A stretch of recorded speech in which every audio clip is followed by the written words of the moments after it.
दोस्तों, कैसे आप सब? आशा है बढ़िया होंगे, मस्त होंगे। एक देश के अंदर बहुत बड़ा रेड अलर्ट आया है, एक बहुत बड़ी बीमारी आई है। तो मुझे लगा कि लोगों को इससे अवगत कराना चाहिए। और ये बीमारी सबको नहीं लग रही है, कुछ ही लोगों को लग रही है। और इस बीमारी के लगते ही लोग गायब हो जा रहे हैं। और अगर गलती से गायब नहीं हो रहे हैं तो उनकी ज़ुबान से आवाज़ नहीं आ रही, पता नहीं क्यों। और ये बीमारी कुछ नामचीन लोगों को लगी है। उसमें कुछ बहुत बड़े लेवल के कथावाचक हैं, कुछ दल हैं, जैसे गौरक्षा दल, बजरंगबली वाले दल, और एक हिंदू हिंदुओं का दल जो हिंदुओं का ठेकेदार खुद को समझता है, और कुछ ब्राह्मण शिरोमणि, कुछ ब्राह्मण की आर्मी वाले जो सवर्णों की आर्मी बना के बैठे हैं। और मैं ये इसलिए कह रहा हूँ कि विगत कुछ दिन पहले माघ मेले के अंदर प्रशासन द्वारा भगवान शंकराचार्य के साथ जो अभद्रता हुई, उसमें ये सब मौन है और ये कहीं भी दिखाई नहीं दे रहे। तो मुझे ऐसा लगा कि ये लगती है कोई बीमारी लगी है इन लोगों को, इसीलिए ना इनकी आवाज़ आ रही है और ना ये दिखाई दे रहे हैं। और मैं ये इसलिए ऐसा कह रहा हूँ कि ये जितने नामचीन लोग हैं जिनको ये बीमारी लगी है, इन सभी का समागम उस एक व्यक्ति के अंदर है। वो गाय की आवाज़ उठाने वाला है, वो एक हिंदू है, एक सनातनी है, और एक मठ का सम्मानित शंकराचार्य है, और सबसे बड़ी बात एक ब्राह्मण है। और मुझे सबसे बड़ा दुख इस बात का है कि वहां पे एक ब्राह्मण का अपमान हुआ और हमारे सारे ब्राह्मण शिरोमणि गायब हैं। और सबसे बड़ी चीज, एक सामान्य से ब्राह्मण के साथ कुछ होता है तो एक ब्राह्मण की आर्मी है जाके खड़ी हो जाती है, जिंदाबाद मुर्दाबाद लगने लगते हैं। भरे माघ मेले के अंदर जहां पे करोड़ों लोग थे, वहां पे इतने हिंदुओं के होते हुए एक हिंदू का अपमान, इतने ब्राह्मणों के होते हुए एक ब्राह्मण का अपमान, और इतने संतों के होते हुए एक संत का अपमान पूरे देश ने देखा और उस चीज को महसूस किया।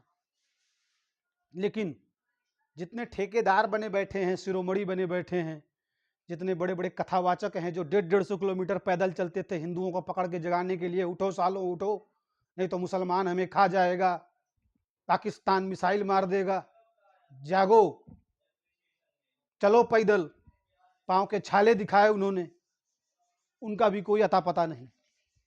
और ये बड़े दुर्भाग्य की बात है।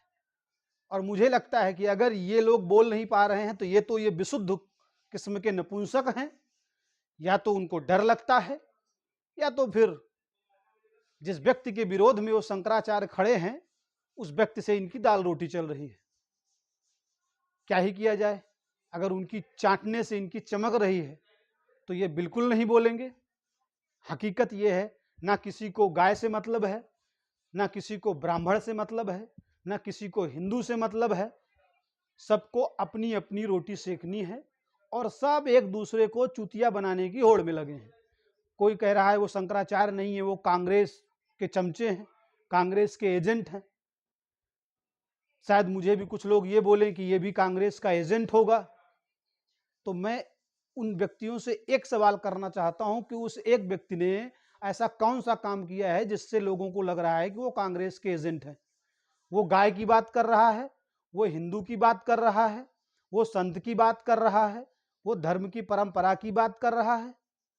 और उसने सबसे बड़ा एक गलत काम किया कि उसने सच्चाई की बात की। जो सच है उसने वो बोल दिया। उसने 2025 मेले में जो भी चीजें हुई उसने वो सच्चाई बोल दी।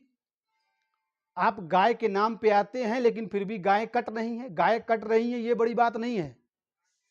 सबसे दुख की बात है कि जो हरामखोर जब तक गाय दूध देगी उसको पालेंगे और उसका इंजेक्शन लगा लगा के उसका खून निचोड़ेंगे, और जब वो दूध देना बंद कर देगी तो ये हरामखोर मादरचोद उसको छोड़ देंगे रास्ते पे, और फिर गली गली बोलेंगे वो गाय वाला है, वो चाय वाला है, वो हथियार वाला है, वो फलाना है, वो ढिमका है। सबसे दुख इस बात का है, दुनिया में कोई भी व्यक्ति इतना होशियार नहीं है जो किसी को चूतिया बना ले, जब तक हमारे अंदर चूतिया बनने वाली क्वालिटी ना हो। कोई हमें चूतिया इसलिए नहीं बना रहा है कि वो होशियार है, चूतिया इसलिए बना रहा है कि हम विशुद्ध किस्म के चूतिया हैं, और ये हकीकत है। ज्यादातर ब्राह्मण चूतिया हैं, ज्यादातर हिंदू चूतिया है, और बाकियों का क्या ही कहें। इसीलिए लोग हमें चूतिया बना रहे हैं। गाय की बात करेंगे, फिर सत्ता में आएंगे, और कोई गाय के काटने के पक्ष में सवाल कर दे तो फिर उसको शायद गंगा नहाने से भी वंचित कर दें, शायद उसके मरने के बाद उसको जलाने से भी वंचित कर दें। तो ये बहुत ही दुर्भाग्यपूर्ण है।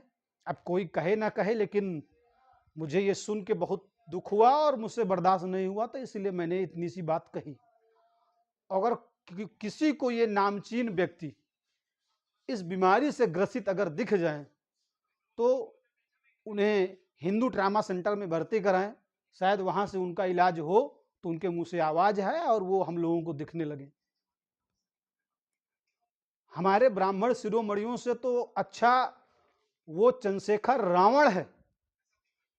कम से कम जिसका हिंदुओं के साथ वैचारिक मतभेद है, वो खुद को हिंदू भी नहीं मान रहा, लेकिन हकीकत है वो हिंदू है, लेकिन वो नहीं मान रहा, वो अलग विषय है।